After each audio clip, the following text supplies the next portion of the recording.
Life in a world that keeps changing. Think that it's progress you're making. Copy and paste pretty faces all the time. Pictures so perfect we play through. Only cause you set up the angle. Web that you weave got us tangled. Caught in what's before our eyes. Show off your fantasy reality. Whoa, that's yours, but I'll keep doing mine. You'll be living your good life. Catch a glimpse from the outside, then you see me now, see me now, see now. Don't need any time.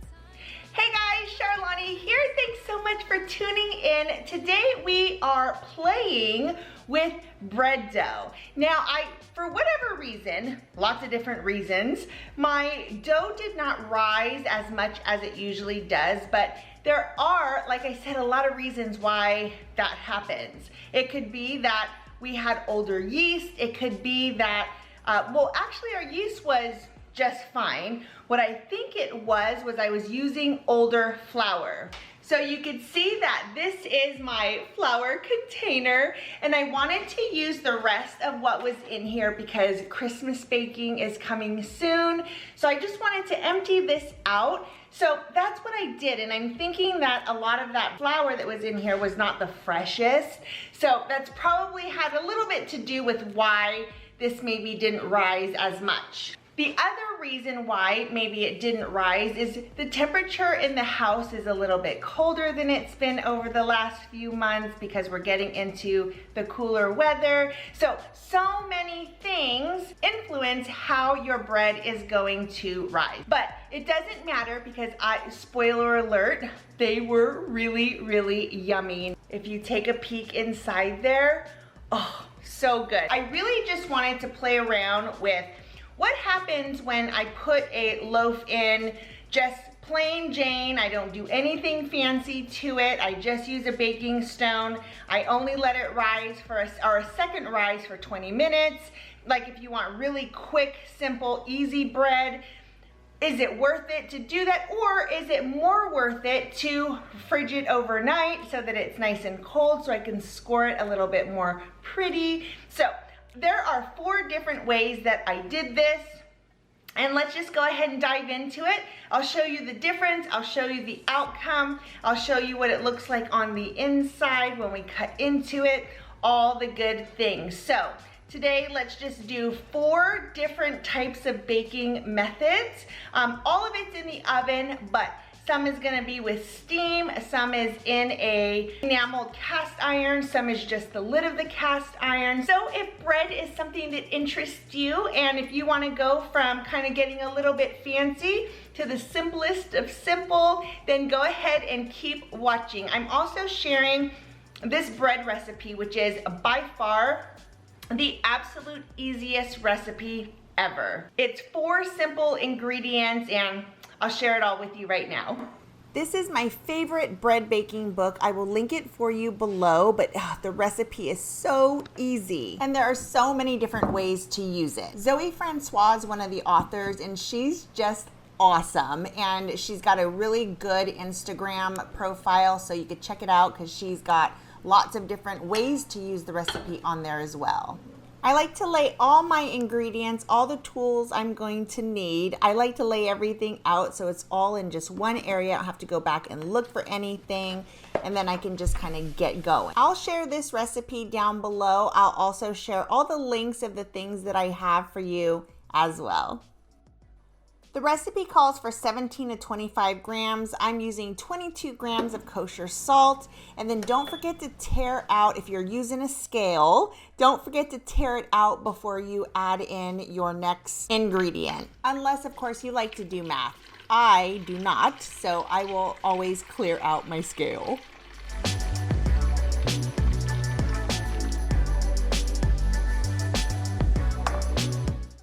I wanted to use up the rest of the white flour that I had in the house because I know that Holiday baking is coming up and I wanted to make sure I had fresh flour for that. And it has been a while since I have used white flour. I've been baking lately, but usually with whole wheat. So I knew that this had been sitting for a while, so I needed to get rid of it. And I thought this was the perfect way to do it.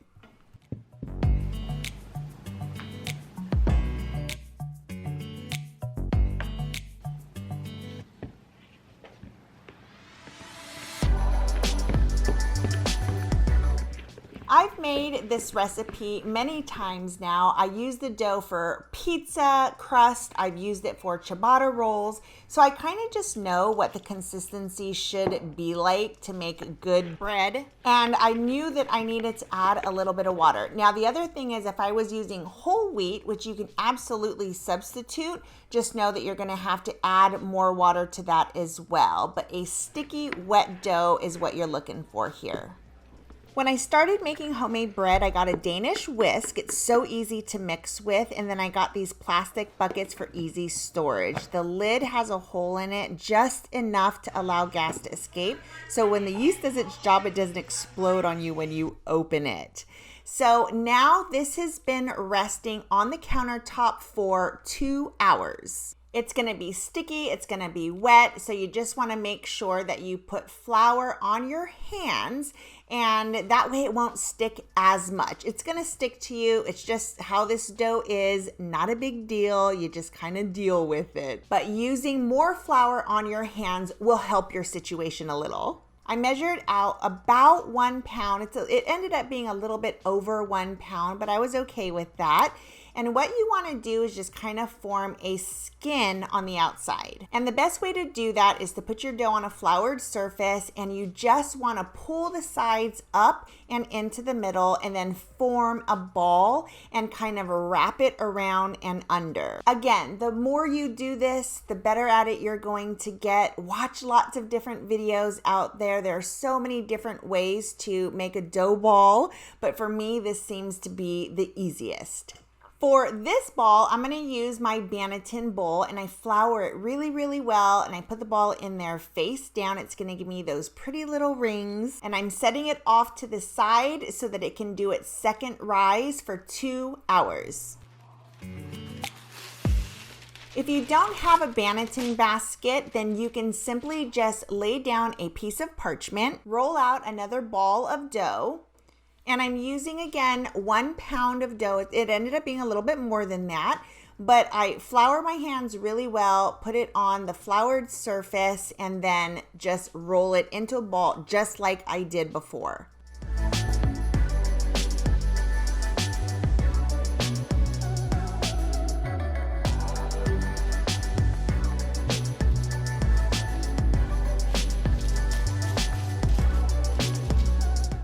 I'm covering this ball with a glass container just to let it do its second rise. We're going to let it rise for 2 hours. And then I'm going to do this third ball exactly the same way, but I'm only going to let it do its second rise for 20 minutes. So this is an option if ever you don't want to wait those 2 hours for a second rise. I'm going to show you the difference here. I've preheated my oven to 500 degrees with the pizza stone in it, and we're ready to go. It's been 20 minutes. I'm going to go ahead and just score the side. We're not doing anything fancy here. I'm using a bread lom, but you can use a regular, really sharp knife as well. The reason you want to score bread is so that when it expands, it has a place to open. If you don't put that cut in there, it's going to open wherever the weakest part of the outside of the bread is. So it is important to always score your bread, and we're going to get fancy with it here in just a minute.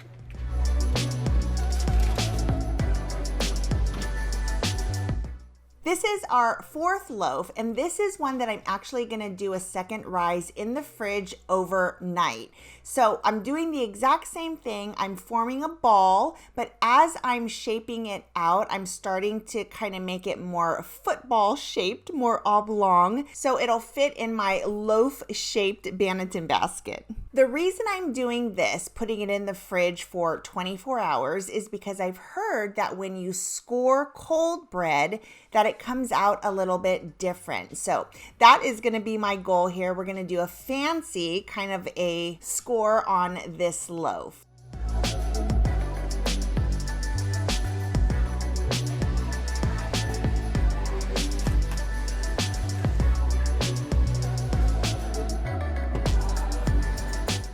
So now it's time to take out our first loaf. I've let this sit on the counter for the second rise for only 20 minutes. Now this is not the most beautiful bread. Had I actually added steam into the oven, which I'm going to do here in just a minute for the next loaf, it would have made more of a glossy kind of a crust, but I'm telling you what, this was just as good as any glossier bread. It may not be the prettiest, but I will vouch that it is 100% delicious. So if you're in a hurry and you make your original recipe and then you form your ball and you let it sit for 20 minutes and then stick it in the oven for 20 minutes, oh my gosh, so worth it, right? It might not be the prettiest, it might not be as big because it didn't do a full second rise, but totally this works just fine. You still have that hard crust on the outside and it's nice and soft and chewy on the inside. Now this is the biggest difference, right? You can see that this bread is actually a lot larger because it's been sitting and doing its second rise for 2 hours. So this is 2 hours later. I've actually made 2 score marks because it is so large. I felt like it needed that second place to expand. So I've had my Dutch oven sitting in my 500 degree temperature oven for 20 minutes. And now I'm just dropping it right in there. I'm gonna cover it. We're at 500 degrees for 20 minutes covered. And then I'm gonna pull that lid off. I'm gonna turn the temperature down to 475 and let it bake for another 15 to 20 minutes. It just depends, just watch it. It just depends on how large your loaf is and how dark you want your crust to be. And I think this looks absolutely beautiful. And if you listen closely, you can hear your bread singing. It sounds like a crackling fireplace.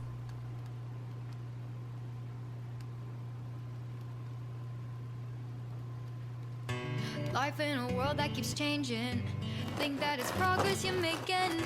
Copy and paste pretty faces.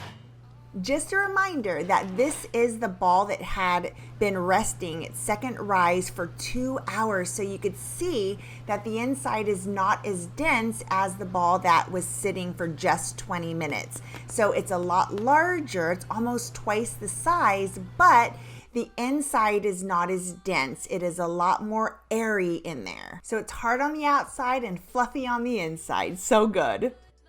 So this is the third ball that I put in the Banneton basket. You can see that it's got really pretty rings around the outside. I love the way that looks.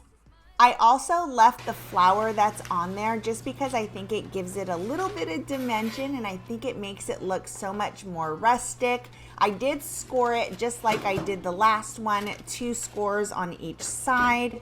And I put it directly on my baking stone with the cast iron bottom only. And then I did 20 minutes at 500 degrees, turn it down to 475 and let it bake for another 20 minutes. And voila, how pretty is she?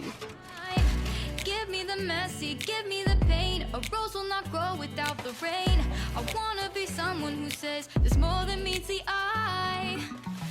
Show off your fantasy reality.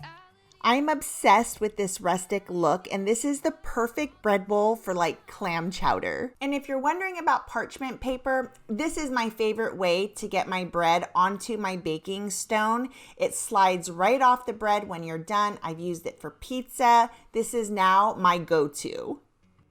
All right, it is time. This is 24 hours later. This loaf has been sitting, doing its second rise for 24 hours in the fridge, so it is nice and cold. I've been wanting to practice wheat stock scoring, and I've been told that the easiest way to do this is with cold risen dough. I've got a good layer of flour on there so that it'll enhance my scoring as it bakes. For the wheat stock, I just used the razor. I felt like I had a little bit more control over it. And then I just used the lom for the one down the big center. Now, you saw it snag there. I was so bummed. I was like, no, I just ruined it. But you'll see, it's not a big deal. These are the things that happen. The other thing is my bread didn't rise as much as it usually does. But again, it's okay. We're all about what this turns out in the end, and it's going to look beautiful. So we're just gonna let it bake and do its thing. I'm introducing steam by pouring 1 cup of water into that roast pan down below. And look at you guys. I think she's absolutely beautiful. I don't think I want to make bread any other way. I think it's just gorgeous. And even though my scoring wasn't perfect, it still looks really pretty. And artisan bread is supposed to be rustic. So I don't have any problems with the way that this came out. And again, you can see the steam coming off of this, so it's really hot, but it is so good. It's hard on the outside, just like the other loaves were. Super soft, fluffy, and airy on the inside. Yum, yum, yum. This was that bread bowl that I did. So this was the third. And again, this is the next day. So you could see that the inside is still soft. The outside is still hard.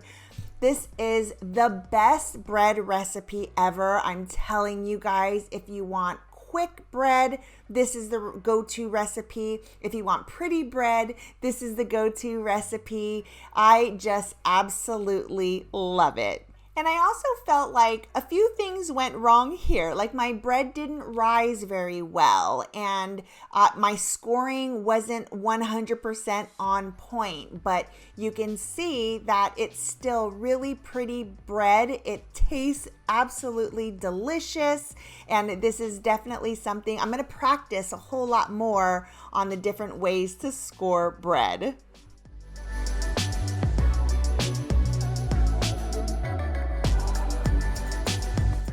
Thank you so much for watching the video. If you liked it, please give it a thumbs up. If you've not subscribed, I would love it if you did. We'll see you in the next video. Bye, guys.